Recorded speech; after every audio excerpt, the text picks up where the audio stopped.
Hi everyone, welcome to Shikara Academy. This is an article about BRICS.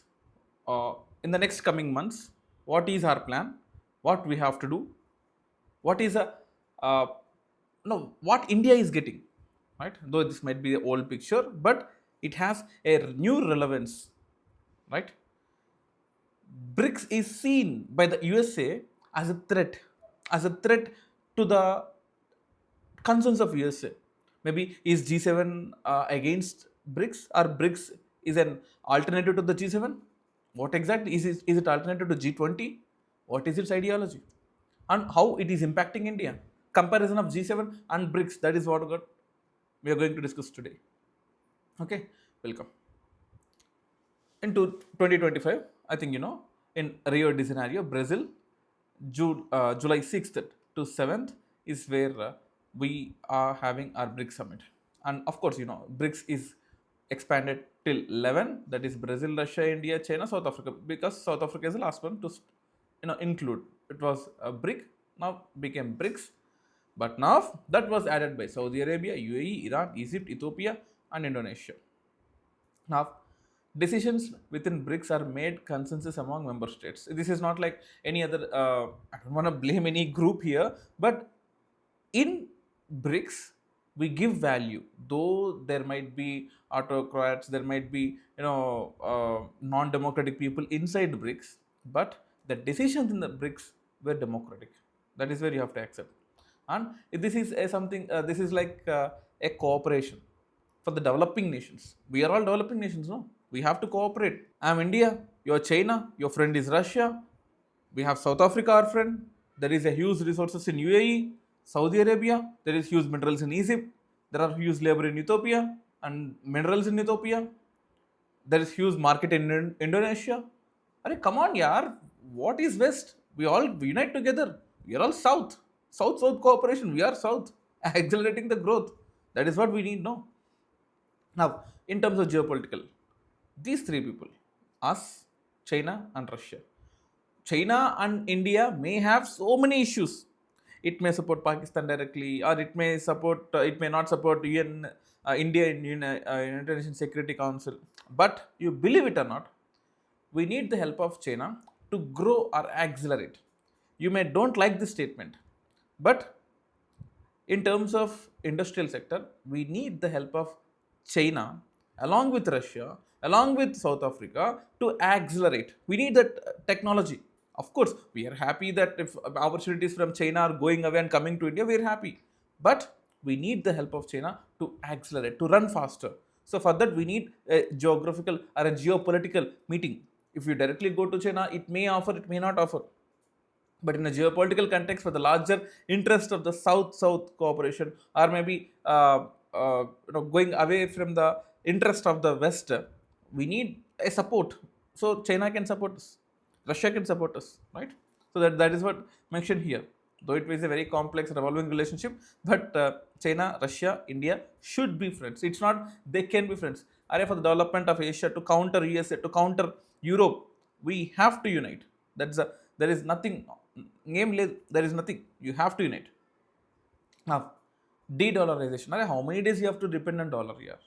If someone releases Fed reserves of some US federal market, it says that okay, now I'm easing the currency. Now all the dollars get into the market, and suddenly Indians are worried.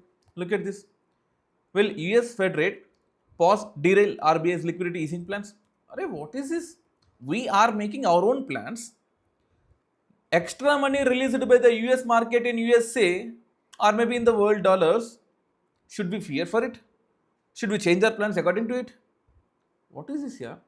We have to say no to dollar. I'm not saying don't use dollar at all, but change our strategies, de-dollarization, at least support de-dollarization and go for alternative currency. If we want to trade with Russia, why we need dollar?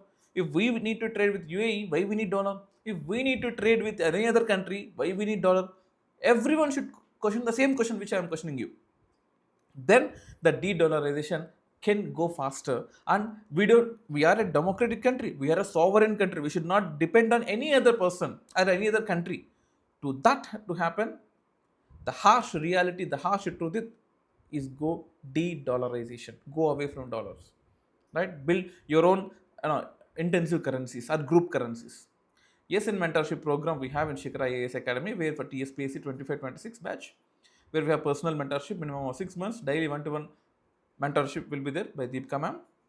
And we have TSPSC Group 1, where it is complete PCM batch, which used to be weekly doubt clearing session, prelims and mains test series is included, study materials are included, live and recorded classes with complete coverage. 50,000 is a course fee, but now we have a limited time period offer, that is 40,000, 20% offer. And here is our number 7702026769. For free demo classes, you can come and attend offline or online. And TSPSC Group 2, which is a foundation batch for Telangana, live plus recorded classes by the weekly doubt clearing sessions, 100% syllabus coverage, study materials and resources, and offer fee, which used to be 25,000, now reduced by 20%. Now it comes with 20,000. And you can call for free demo 7702026769. If you see clearly, this is where our equator goes. Of course, to the little bit of south of India. Of course, India mainland starts with 8 degree 4 minutes, and Andaman starts with 6 degree 4 minutes. But India is not south. China is not in south. But all these Arabian peninsulas are not in south. But why I have made it as south? Because our interests are south. Our interests are developing. South is not underdeveloped. South is developing. This is a phenomena that the rest of the world will accept. And in Rio scenario, or say Rio summit, the next coming days, we will be talking about this particular Rio reset. Yes, a global governance to promote. Arey, we are also there, man. We are sustainable development people. You destroyed the world. I mean, like you, in the sense that the developed countries from the past 250 years have destroyed the world. Without destruction, how does the economy grow? They destroyed. But the reparatives or the Red Plus scheme, which India has interest in, or maybe in the funding of dollars for the developing countries, it is our right to get. I'm not blaming developed countries. We also should pollute and develop. Without pollution, there is no development. Of course, but to reach EV stage, we need to pollute. After that, we may succeed in sustainable development. This is a harsh reality you may not accept, but this is true. We all go for green economy, we all go with green energy. But to reach that green energy, you need to spend lithium, you need to spend cadmium, you need to spend nickel, you need to have e-waste, you need to have lead, you need to have acids, you need to have copper, you need to have metallic resources, you need to have plastic, you need to have everything. But once you reach that stage, then go green. You're getting me? You're getting me, right? So that is what I'm talking about. And this is a small comparison I've done with BRICS 11 and G7. So members: Brazil, Russia, India, China, South Africa, Saudi, UAE, Iran, Egypt, Ethiopia, Indonesia. And here US, UK, France, Germany, Italy, Canada, and Japan. And population 3.5 billion. Oh my god, what is 770 billion compared to 3.5 billion? 45% of global population. And but of course, in terms of GDP, we are developing countries, so 28 trillion, which is 28% of global GDP. Here 40 trillion, which is 43% of global GDP. And this both are consensus based. There is nothing in a global meetings or in a global conferences. How can you say that I'm the king, I'm the boss, you have to listen to me? Nothing like that. And focus of BRICS is development, global governance, South-South cooperation, alternative currency. How many days we have to depend on dollar? G7, global stability, rule of law, democracy, security. These are the things.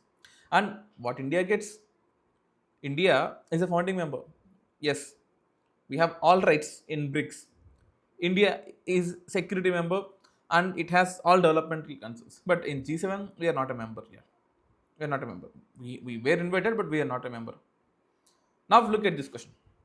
This is an MCQ you have to solve. Put your answer in the comment section. Which of the following is a key reason why India considered BRICS more directly helpful to its interest compared to G7? Remaining answers may be correct. 20-30% answers may be correct, but you have to go with more directly.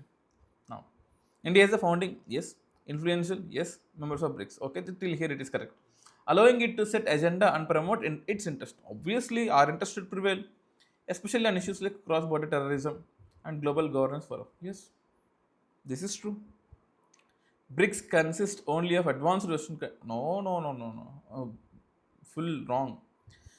G7 allows India to influence. G7 is not even allowing India. Nothing. BRICS focuses solely on economic policy, exclude discussion on security and development. Arey, no, yeah, we are going on security and development. So the answer is A. Okay, I need your answer in the comment section, or your explanation in the comment section. So this is for the day. Subscribe to Shikara Academy. Thank you.